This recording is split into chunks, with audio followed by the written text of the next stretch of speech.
Good afternoon. It is November 5th, just before 3 o'clock. This is Bev. This is the Bev D Show. Somebody quoted me the other night and said, "A girl with a microphone, living my dream." And that's pretty much what's going on here. Never know what's going to happen when I start one of these messages or my show. Got a lot going on. I'm very excited.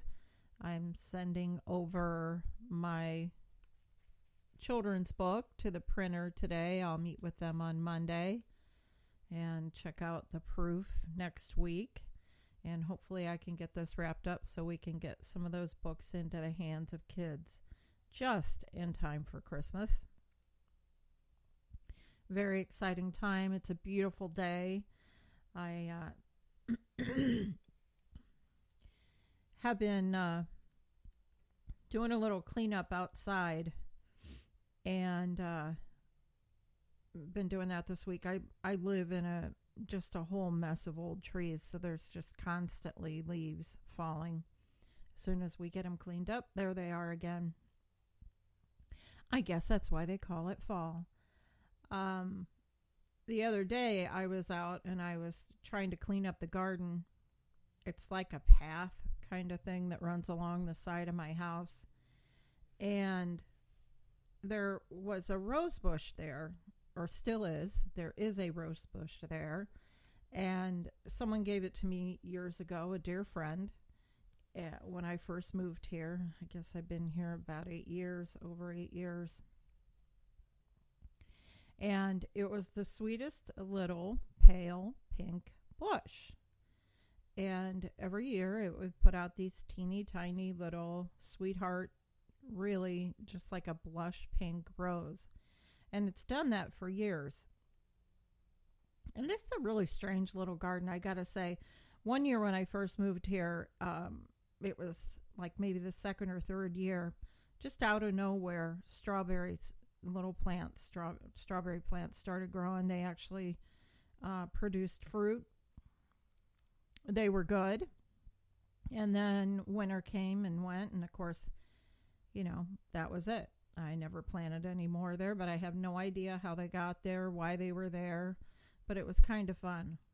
I tried to grow, because it is alongside the house, there's already bushes there, so there's not a lot of room for me to plant a lot of flowers. But one year I had just a big fat row of golden marigolds, and they were beautiful, and they flourished there. But I haven't done much gardening. I haven't planted, I haven't seeded or anything. We kind of just keep up maintenance. We did a lot of work on the inside of the house, and I suppose maybe next year in the spring, if God willing, I'll get started on creating some little gardens and some flowers. But this particular rose bush has done very well. And then one year, I think it was last year, it didn't do anything, and I just cut it all the way down, expected it to die. And yeah, it was last year. I remember, because I was home. This year, it produced the pale pink roses, and they were sweet. And then it looked like it was just growing back, going to go into its hibernation. And one day I walked by, and there was this little bud, and it was as bright red as it possibly could be. And I have a dog, so there's a brick path beside it, so I walk him up and down it. So I'm always looking at it. And I'm real guilty of this. I'm not giving it too much attention, but I don't know. Then, each day, I guess it's because the weather's been so sunny and beautiful, but, as time went on, this rose was really doing its thing. Like, it really was developing into and opening up. And I had sent a picture to my sister, because I noticed the day that it was just really flourishing and just this beautiful red. I was out there digging up the, kind of raking up the leaves, I should say. And I took a picture of it. Excuse me. And while I was out there, I noticed there were all these other little buds on it. Red roses. So I don't know if that's something that's supposed to happen, that a pink bush can suddenly turn into this beautiful, red rose bush. The color is outstanding. And I just looked at it. I give personalities to most inanimate and objects that can't speak. And I just kind of looked at her, and she kind of just said, I'm not done yet. Everybody's, by this time, because it was just a few days ago, most people have, cut back and pruned everything, getting it ready for the winter, because again, it's the beginning of November and it decided to get real cold here real quick. So I had sent a picture to my sister, and she advised me, she goes, cut those buds and bring them inside. So I did that. And I took her advice and I put them in a little bud vase, and they are just, developing into these amazing, beautiful flowers. These roses. Now, while that may seem, kind of boring for me to tell you a story about or whatever, I questioned whether I was going to talk about this or not, but I can't help it because this rose is just flourishing in November, as is the rose bush outside. It continues to. And I started thinking about her, if she could speak. She's like, I'm not done yet. And she's, spreading out her petals and opening up these other buds. And they're just like, we're bringing you this beauty. Here it is. Some people are decorating for Christmas. We're facing Thanksgiving. And something that I've never seen before, ever, produce such beautiful flowers here in the late fall. So I started thinking about myself and, relating to that, kind of like what I'm going through right now is I'm not done yet. I always say, get up, show up, get dressed, never give up. But it isn't even so much that I ever gave up on what I'm doing, the show, the books. It's all about timing. And I would just like to put out a message that I'm not done yet.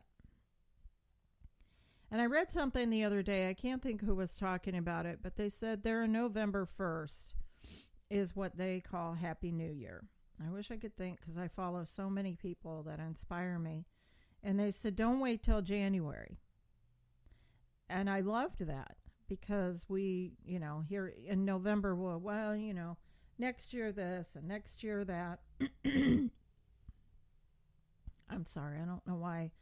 I guess because I've been talking today. Excuse me. Just thinking about, we still have time left in this year to make a change. And people make out lists and resolutions, and, January 1st, they get a do-over and they get to start. And I think, why do we do that? Why in the world would we do that? I've made a lot of decisions in the past year that were, with all of the scare of COVID and, cancer killing people getting cancer, surviving it, challenging it. They're going through all different sorts of types of treatment so that they can make it through. Sudden heart attacks. My dad died of a sudden heart attack. Woke up one morning and, getting up for work, was doing his morning routine, and he didn't show up for the breakfast table. And my mom, I was actually sleeping on the couch. I was 21. And I had come in from a late night of being out partying. I still lived at home. And I had been out from a late night of partying, so I just went ahead and slipped right there on the couch.